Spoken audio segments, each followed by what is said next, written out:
Bueno, yo os voy a contar un poco cuál ha sido nuestra experiencia en la Universidad de Alcalá con la gestión de datos de investigación. Vamos a ver en primer lugar un poco cómo nosotros hemos difundido los datos en la Universidad de Alcalá. A continuación os contaré cuál ha sido la situación en la biblioteca. Después veremos cuáles han sido los primeros datos que creamos en la universidad.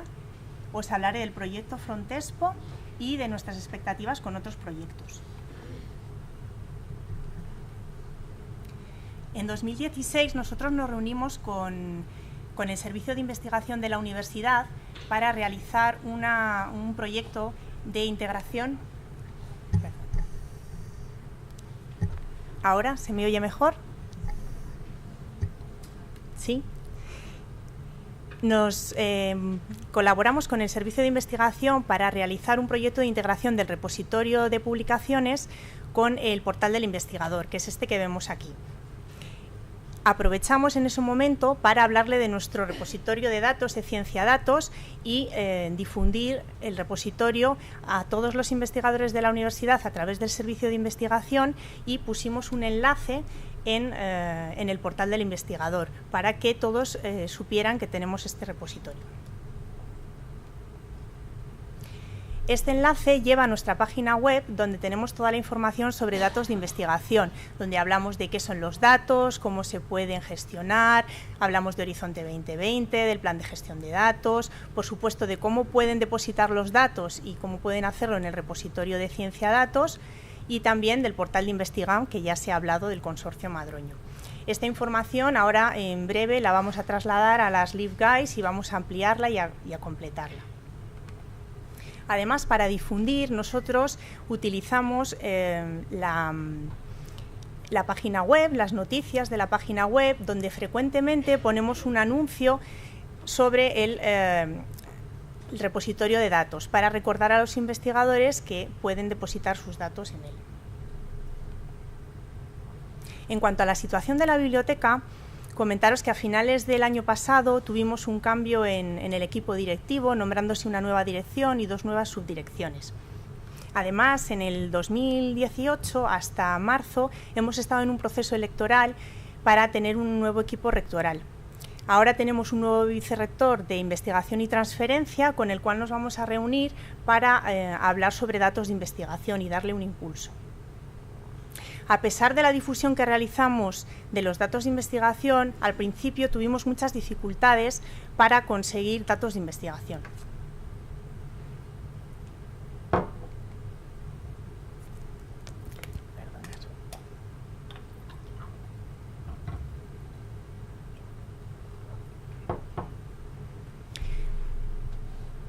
Bueno, a pesar de esas dificultades, finalmente en mayo conseguimos que nos ofrecieran, se pusieran en contacto con nosotros 2 investigadores de la universidad que nos solicitaban que tenían que depositar sus datos en un repositorio de acceso abierto. Entonces nosotros le ofrecimos el repositorio de Cienciadatos y ellos necesitaban un DOI para que pudieran publicar su artículo. Antes tenían que tener los datos depositados para poderlo publicar. De esta forma creamos los 2 primeros datasets. Uno de ellos de Juan Ramón Larrubia sobre medicina con datos de virus. Se visualiza un poco mal. Y otro es sobre medio ambiente con datos sobre datos forestales.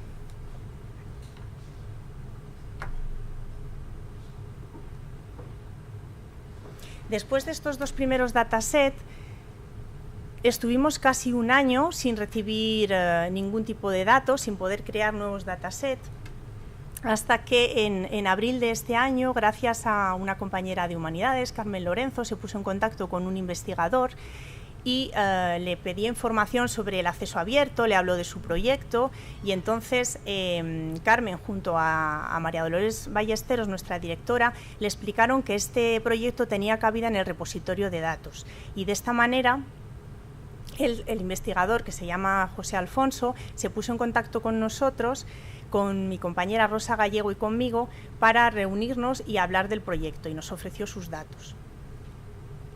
Este proyecto hace referencia sobre la frontera hispano-portuguesa, documentación lingüística y bibliográfica.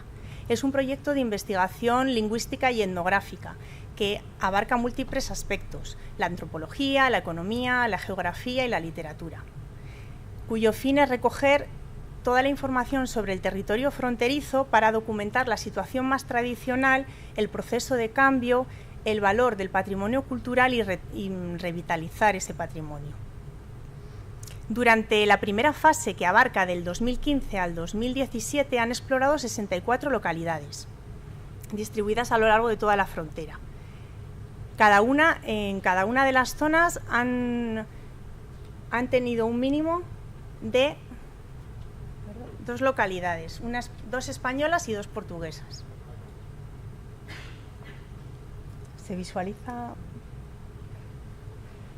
Y en cada punto han entrevistado a varios informantes mayores de 75, entre 50 y 75 y menores de 50 años, de ambos sexos. Las entrevistas giran en torno a 3 aspectos: la vida tradicional, sobre trabajos en el campo, animales domésticos, alimentos; información etnográfica sobre la vida en la frontera, el contrabando, las relaciones entre las aldeas, la vida tradicional; y juicios lingüísticos de los informantes, donde se hacen comparativas del habla de unos pueblos con otros. Toda la información del proyecto está recogida en la página web de Frontexpo. Esta es la página. Lo siento porque se ve un poco mal. Bueno, en el apartado de corpus oral es donde se recogen las entrevistas realizadas en 9 localidades, que son estas que están aquí en el mapa. En estas 9 localidades han hecho 39 entrevistas que a su vez han subdividido en otros temas, dando lugar a 68 entrevistas, que son las que se recogen en esta página web y que nosotros hemos trasladado al repositorio de datos. Estas son las localidades, las que están en negrita son las que corresponden a las 9, son de Pontevedra, de Orense, de Zamora y de Salamanca, y luego de Portugal, de Viana do Castelo, de Villarreal, de Braganza y de Guarda. Además de estas, faltan por incluir todas las realizadas en las localidades de Cáceres, Badajoz, Castelo Branco, Portalegre, en Huelva y en Faro. En total hay 250 entrevistas que se van a subdividir en otras pequeñas entrevistas por temas. Por tanto, vamos a tener muchas entrevistas que todavía tenemos que introducir en el repositorio de datos. Estos son los temas en los que se dividen las entrevistas: sobre animales, la caza, el contexto histórico y geográfico, la frontera, el ganado, la lengua, las plantas, productos elaborados, sobre el ser humano, y sobre biografía, cuentos, leyendas e informaciones etnográficas. Bueno, nosotros en el repositorio de Ciencia Datos hemos creado un dataverse para reunir todos los datasets, que en este caso, como os comentaba, son 68, uno por cada entrevista. Aquí no se ve bien en el ejemplo. Bueno, este es del ejemplo de Castromil, donde habla sobre la vida en la aldea, sobre trabajos en el campo, etc. Para facilitar la creación de los datasets hemos creado una plantilla con los datos que se iban a repetir en los datasets, como son el autor, las publicaciones relacionadas, el tipo de documento, que son documentos de audio, texto y vídeo.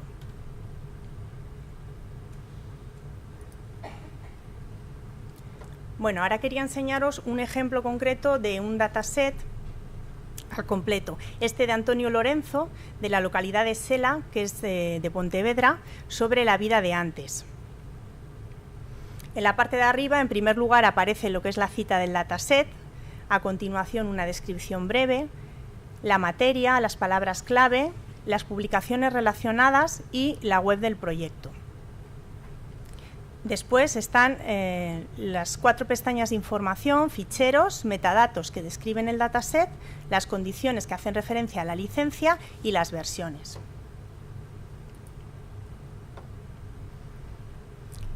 En ficheros hemos introducido 8 ficheros de diferentes formatos en cada dataset.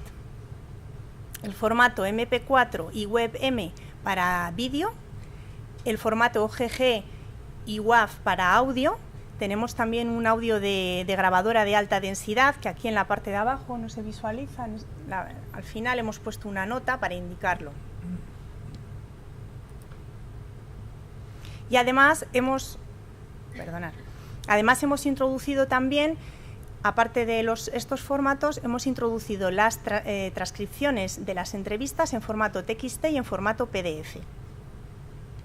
Y un documento en TXT que hemos llamado documentación, que hace referencia al README, que describe el contenido de los datos para que estos sean comprensibles. Este es el documento TXT que nosotros enviamos al investigador para que nos cumplimentara la información y donde viene la información general y específica de los datos. Pues viene el título, bueno, no se ve, pero bueno, os cuento el título, los investigadores, en este caso están todos los investigadores que forman el grupo Fontespo, el entrevistador, la fecha de creación de los datos, las publicaciones relacionadas y la web del proyecto, los financiadores. Además, se explican que hay el número de ficheros, que son 8 ficheros, los distintos formatos, la metodología que se ha utilizado, y se indica que los datos se han creado con una videocámara y con una grabadora.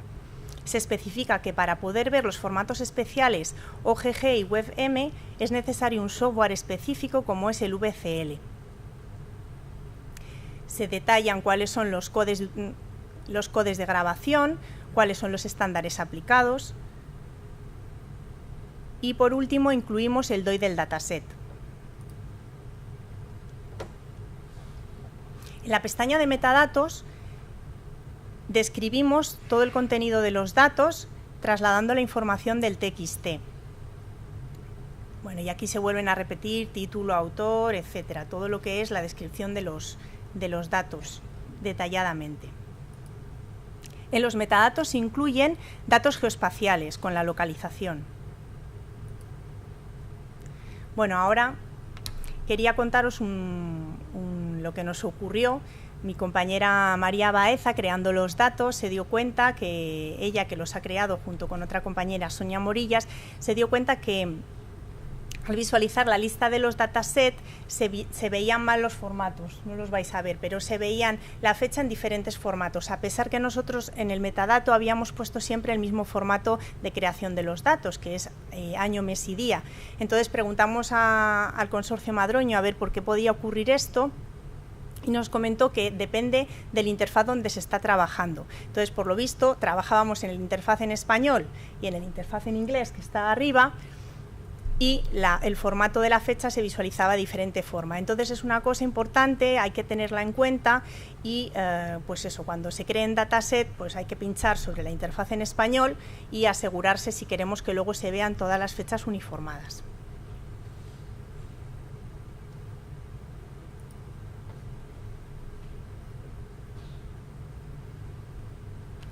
En la pestaña de condiciones de uso hablamos de la licencia de Creative Commons. En este caso se utiliza la de reconocimiento compartir igual. Y hay un apartado de libro de invitados que en este proyecto no hemos utilizado y sirve para saber qué personas son las que se descargan los ficheros. Luego hablaremos con más detalle de él.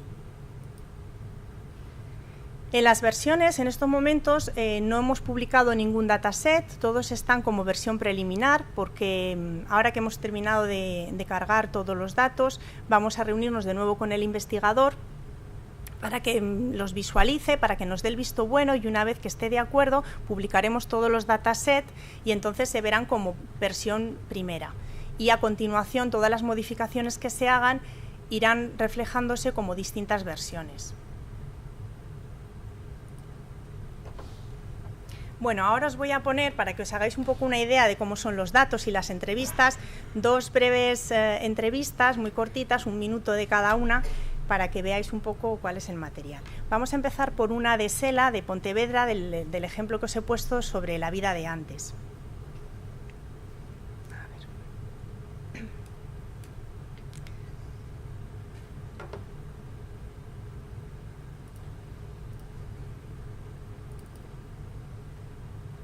como era a vida naqueles anos da infancia, da mocidade, aquí en Sela? Bueno, pois mira, a vida dura, pero éramos bastante, como te diría, bastante felices. Pero sabes que cando un é rapaz, pois sempre tens un nivel alto de felicidade porque eres un pouco inconsciente. Así, non, eu creo que así.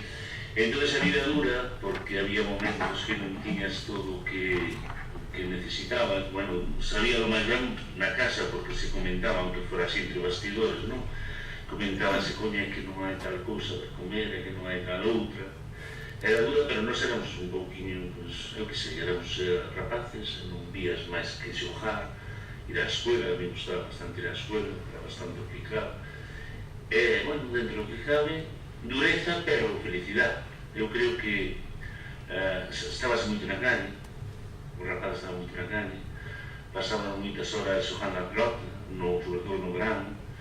E no inverno, pois, así os ratiños, cando non chovía ou tal, ao ir da escola, pois tamén levamos unha vida, eu creo que bastante... Eu creo que mellor que agora, mira, non sei, pero agora creo que se entenderán demasiado con temas tecnológicos e historias, e antes tiñamos unha conexión porque máis bastante, o sea, non sei como dicir. Había máis convivencia. Convivencia, efectivamente, convivencia e relación social, que eu creo que iso se perdeu moito ahora mismo. Tamén imagino que había máis rapazada. Bueno, hasta aquí, un poquito para que veáis el tipo de entrevista y de datos que hay. Y ahora os voy a poner otra.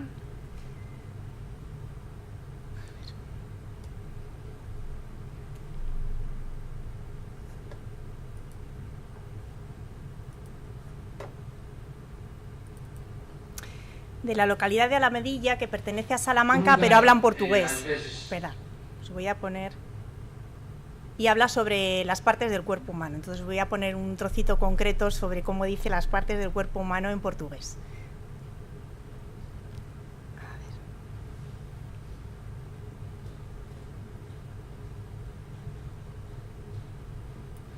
Pronto. E agora vamos ver, já estamos quase no final, as partes do corpo. Isto aqui é a cabeça. Isto? Os óculos. E os olhos. Os olhos. E a tapinha, esta pele que tapa o olho? Menina. Menina é um pontinho negro. Sim. E a pele, esta pele? São as sobrancelhas.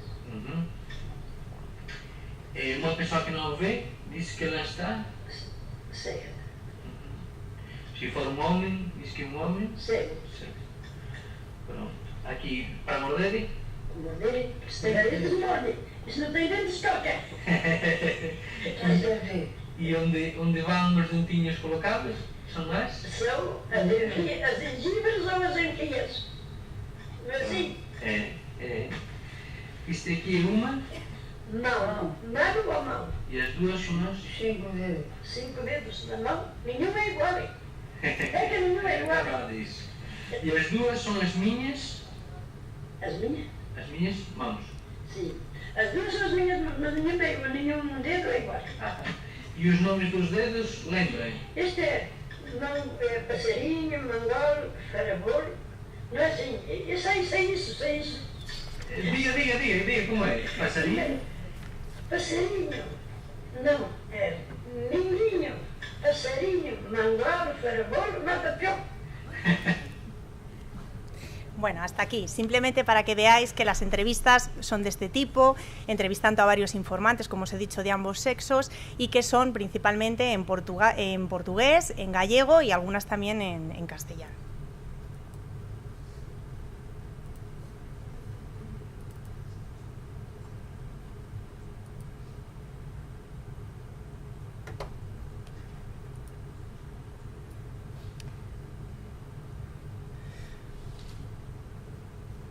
Bueno, vamos a seguir ahora, os voy a contar rápidamente otros datasets que hemos creado recientemente.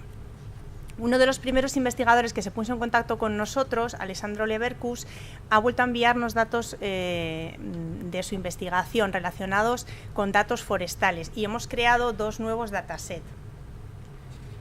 Además, hay otro investigador, Miguel Ramos, que se ha puesto en contacto con nosotros y nos ha ofrecido todos sus datos de su base de datos de investigación. Entonces, de momento nos ha proporcionado un fichero de datos con una publicación relacionada, para el cual hemos creado un dataset, y hemos dicho que bueno, nos reuniremos con él para ver detenidamente qué otros datos de su base de datos podemos trasladar al repositorio. Aquí quería enseñaros cómo nosotros relacionamos el repositorio de datos con el repositorio de publicaciones. En la parte de publicación relacionada tenemos puesto el handle, lo hemos relacionado con el handle, que nos lleva a nuestro repositorio de publicaciones EBUA, donde hemos utilizado el metadato de CRelation HashPart, que se ve aquí abajo, para relacionar los datos. Hemos puesto ahí el DOI, y en la parte de visualización breve se ven datos relacionados y el DOI que lleva a los datos de investigación. De esta manera relacionamos la publicación con los datos. Por último, otro proyecto que vamos a abordar en breve es este que está aquí, sobre datos de regiones polares sobre el cambio climático. Este proyecto es un proyecto de uno de los investigadores más importantes de nuestra universidad, Emilio Chubieco. Se pusieron en contacto con nosotros y nos preguntaron si era posible que si depositaban los datos en el repositorio, querían y necesitaban saber qué personas descargaban esos datos. Entonces nosotros le dijimos que sí, que creando un libro de invitados era posible saber qué personas descargan los datos.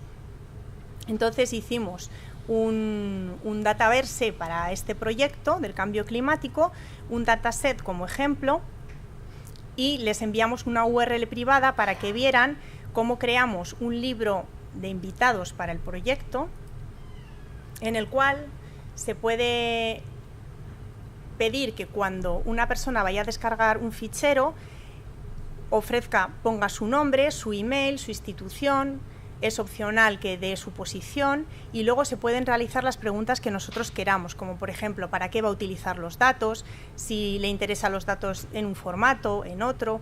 Entonces esto les pareció muy bien a los investigadores, es lo que ellos necesitan, porque además esta información la pueden extraer en un Excel y tener una relación de todas las personas que han consultado sus datos, porque ellos decían que esos datos serán actualizados, tendrán diversas versiones y entonces querían informar a esas personas que han utilizado los datos de que ha habido modificaciones en los datos, y de esta forma pueden hacerlo.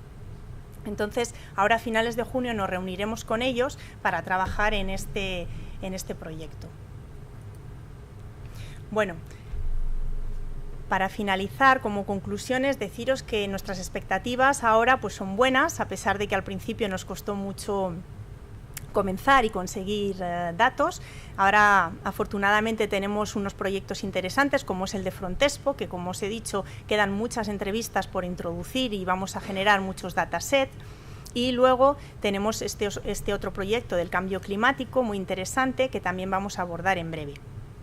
Por lo que hemos visto, los investigadores en un primer momento se pusieron en contacto con nosotros por la necesidad de tener que depositar los datos en un repositorio para poder publicar su artículo.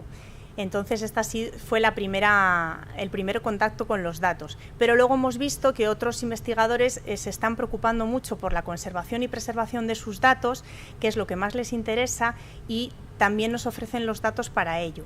Por tanto, creemos que tenemos que trabajar más en esta línea de conservación y preservación de los datos, porque es una de las cosas que más les interesa a los investigadores.